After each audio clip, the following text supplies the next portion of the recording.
Now, there is this calendar. It is called Badesaba. It's a Persian calendar, an application that reminds people the time to pray, the time, the time to stop praying, and so on and so forth. The Israel intelligence, Mossad, hacked all this app one by one.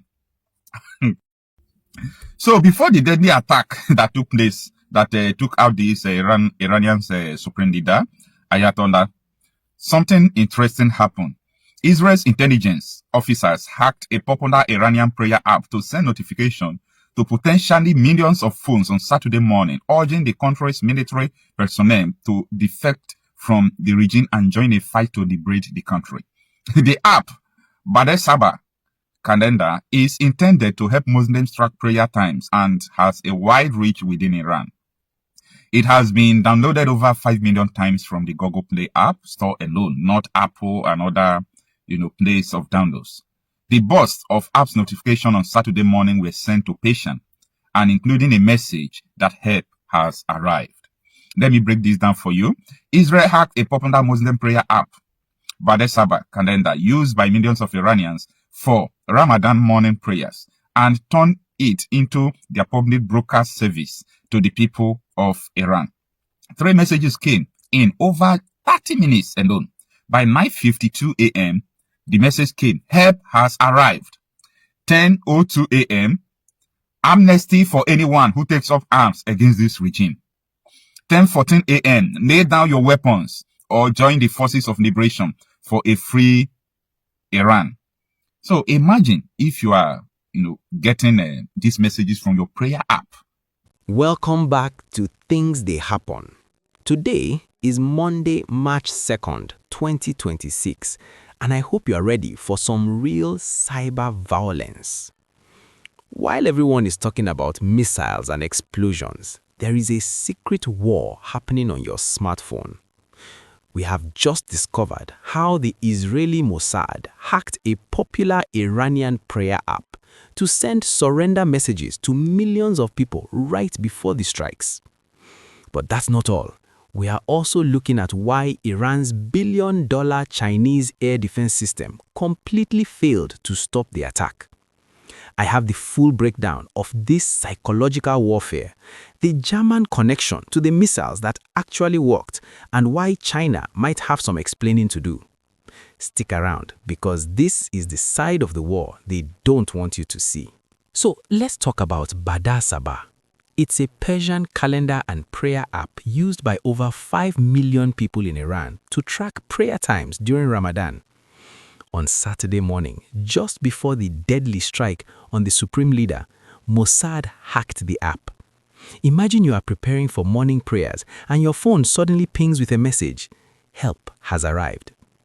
10 minutes later, another message, "Amnesty for anyone who takes up arms against this regime." It was a total psychological takeover. They turned a holy app into a public broadcaster for the resistance. This is next-level deception. It's not just about guns anymore. It's about winning the mind before you even fire a shot. Now, let's talk about the great Chinese deception. Iran was beckoning on Chinese air defense systems, believing they were invincible. China even promised them that their tech could shoot down a B-2 bomber or an F-22 Raptor. But what happened when the US and Israel showed up? The Chinese equipment totally failed. They couldn't even detect the stealth jets, let alone stop them. The sophisticated air defense systems were shrugged off one after the other. The funny thing is, the only missiles that actually seemed to hit anything were the ones made in Germany. I mean, are you actually kidding me right now? You spend billions on Chinese tech and it fails you in broad daylight?